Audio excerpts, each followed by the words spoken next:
This video is brought to you by patreon.com/worsttake. Get access to exclusive live streams and Discord servers, on-screen shoutouts, and early access to some videos when you join now. Help make sure that we can continue to make content like this by supporting the Patreon. Links are in the description down below.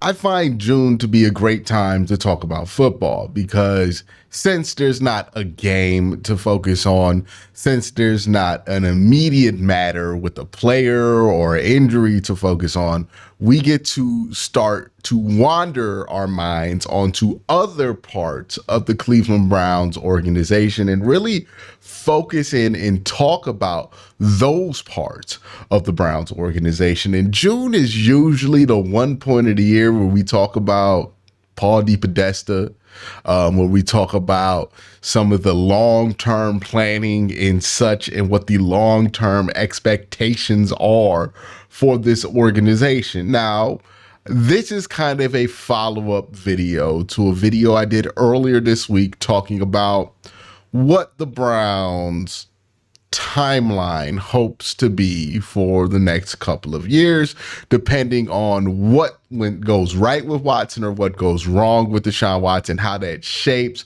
how the Browns will either get out of that contract and move on, or how the Browns will continue throughout the Deshaun Watson era to get better as time goes on. But now I want to talk about the Browns as an organization and what their rubric for success is going to be as a organization over that 5-year time span. So let's start by talking about the next 2 years, because I think from 2024, and really it started last year in 2023 to about 2025, the Browns are in this mode where anything less than the playoffs is not going to feel like a successful season.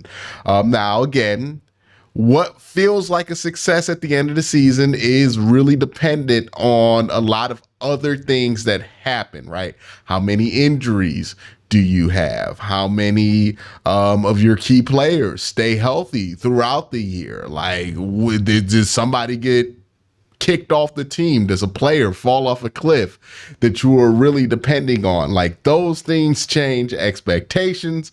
But if everything goes to plan, 2024, 2025, these next 2 seasons will be judged primarily on the Browns' success in the postseason. That's going to be where a lot of the judgment that sticks with this team is going to be made. Last year would have been one of those years if you didn't get a Nick Chubb ACL tear followed up with Deshaun Watson breaking his throwing shoulder. If those two things do not happen last year, we judge the Browns based on what they did in the playoffs. But since all of that happened, you started 5 different quarterbacks, you did not have a starting running back, you are happy with just making the playoffs.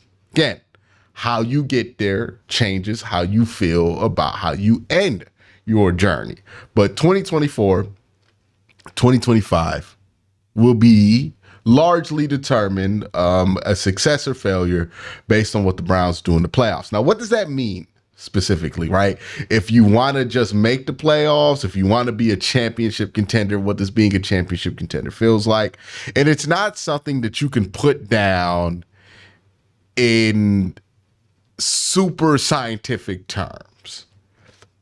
But what I mean when I say a team should be a championship contender is a team should be a legitimate threat to win the AFC, right? Not a team that could be funny if they did, or it would be cool if they did. A team that has a legitimate chance. Like, for example, the Pittsburgh Steelers made the playoffs last year. Nobody thought they had a shot to come out the AFC. They were not championship contenders. The people who were championship contenders in the AFC last year, Buffalo, maybe Miami, Kansas City, Baltimore. Those were the 4 teams last year that ended up being true contenders. Teams you actually thought had a chance to win it all. And of those 4, really just 3 when it comes down to Buffalo, Kansas City, and Baltimore. The Browns need to be in that pack, right? They need to find their way into that spot where they can be a legitimate contender to win the championship or a champion at the end of the year. That's the goal for this team. Are they a legitimate threat to win the Super Bowl? It's going to be how these next 2 years are going to be judged. Now, that doesn't mean it's Super Bowl or bust. I don't think that's really a thing, because Super Bowls, so much has to go right to win the Super Bowl. It's really unfair to judge an entire season based on whether you win the Super Bowl or not.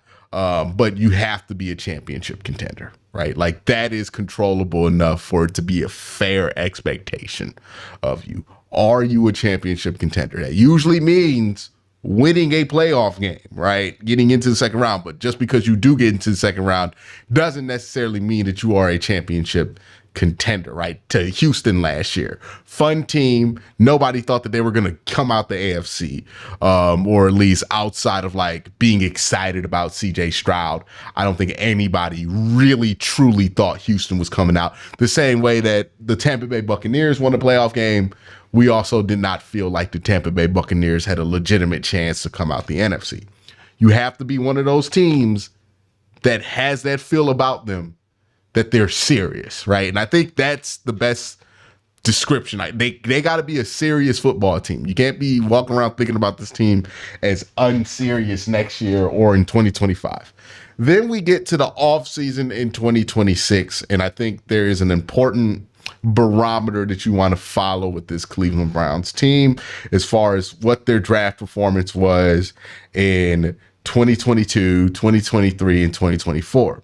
Now, the reason I'm judging those 3 drafts in 2026 is because by then you will have, 3 seasons each, or at least 2 seasons, 2 full seasons each, going into a 3rd season of every draft class mentioned in that grouping of 3. And that gives you enough time to evaluate whether or not you have fit this mold. Since the Browns did not have first round picks, that puts them at a disadvantage when it comes to the ability to have players on the roster that are worthy of extension, right? That is what not having those 3 first round picks does. It handicaps you. But the expectation for a team that is performing above average in the draft is to draft or at least extend 30% of the players that they select. If you do that with the 2022, 2023, 2024 drafts, you end up with needing the Browns to have 6 or 7 players that they feel like are extension worthy in those 3 draft classes. If they hit that number, that means that the hit that you took from trading those draft picks to acquire Deshaun Watson is not especially significant because you are able to draft and replenish talent at as high of a level, if not higher than most NFL teams. So when it comes to a talent deficit, it does not exist because you traded those picks, right? The reason you worry about trading those picks is because you worry about, hey, will we be able to have talent, young talent on this team going forward if we don't have those first round picks? But if you do trade those picks and you still replenish a satisfactory amount of young players, then you're doing good. So that is why this is important. When I look at those 3 draft classes, I already see 2 players that I'm pretty sure are going to get a pretty significant extension if they build on what they've already done. Martin Emerson, DeJuan Jones. I think you can set and seal those. Those are going to be 2 good chances to get extension quality guys.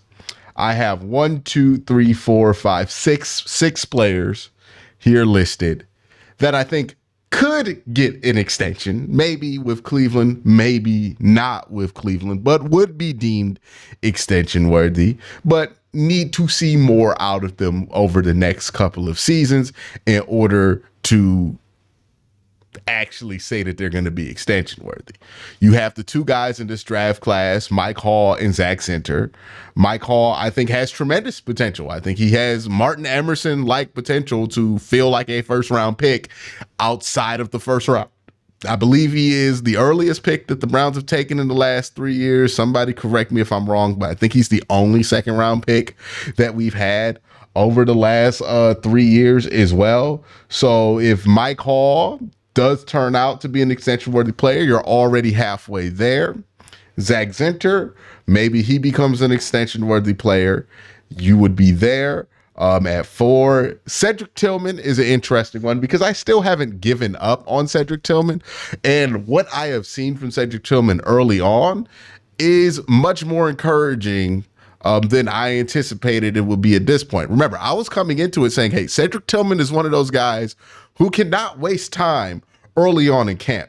He has to show early and often that he has learned from the mistakes that plagued him in his first year. It seems like he has made a concerted effort to build on those mistakes and become a better player. So Cedric Tillman, we'll see what happens with him this year. We'll see what happens with him next year. But if you hit on Cedric Tillman and he's an extension quality player, you would be at 5. Cam Mitchell, who I thought was pretty promising when he played slot corner for the Cleveland Browns. Who knows if that's a player or a position the Browns feel like they need to extend. But I do think that there is potential there for him to be extension worthy. Alex Wright is somebody that I'm almost confident is going to become extension worthy. I just need him to get one more season like he had last year for me to be fully confident with it. And Jerome Ford is an interesting one because I do think Jerome Ford will get an extension from somebody if he plays well this year. I don't think it's going to be the Cleveland Browns, but he's also somebody that you can add into that list. And if you hit those guys, or at least get 6 of those guys as extension quality players, you have done a fantastic job drafting over the last 3 years by any measure, right? Like, most teams don't hit above 30% in their draft classes when it comes to guys that they want to extend with all of their picks. If you get above 30% there with all of your picks, given that you did not have a first round pick for 3 years, and a couple of years you didn't even have a second round pick, that is fantastic. That means that you not only dodged a bullet, you bounce back and you're just as strong as somebody who never got shot, if not stronger.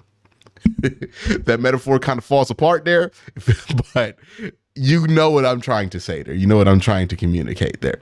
So if the Browns are able to do that, if by the offseason of 2026, we're saying that about those 3 draft classes, we're good. That's fine. That is as good as you could hope you could come out of that situation. Honestly, it's better than you can expect that you could come out that situation. Still, in 2026, I do expect that to be a year where the expectations take a little bit of a dip. I think the Browns are going to do a little bit of a soft reload, whether Deshaun Watson has gotten an extension or not. There's a possibility that this is going to be the year that they target to move out some of the 30-plus guys that they have on the roster that are here for this championship window. You know, your Zadarius Smiths, your Amari Coopers, maybe Nick Chubb, and probably Joe Bitonio, like some of those guys who are getting a little bit up there, and swap them out for guys who are somewhere between the ages of 25 and 28 for your next 2-year window. So 2026 would be a year where I'm like, hey, you're probably going to be an above 500 team. That should be like the base expectation, but you should also be a playoff contender if you hit somewhere there. I think the team's fine with that. And then you're reloading again for 2027, 2028, which again, you're going to have a restructured. If Deshaun Watson plays at extension level, then you're going to have an extension restructured Deshaun Watson contract. You're going to have a huge free agency period for that season. And you're going to have 2 3 years of having your first round pick back as well, which means you're going to have even more talent that be ready to hit that second window. And that's kind of what the rubric is going to be, and why the rubric is that for the Browns front office and the Browns organization. Let me know what you guys think about this rubric. Do you think it's too lofty? The goals are too high here for the Cleveland Browns, or do you think I'm aiming too low for this team to have 2 championship windows in the next 5 years? Let me know what you think. Y'all have a great day. Have an even better night. Peace.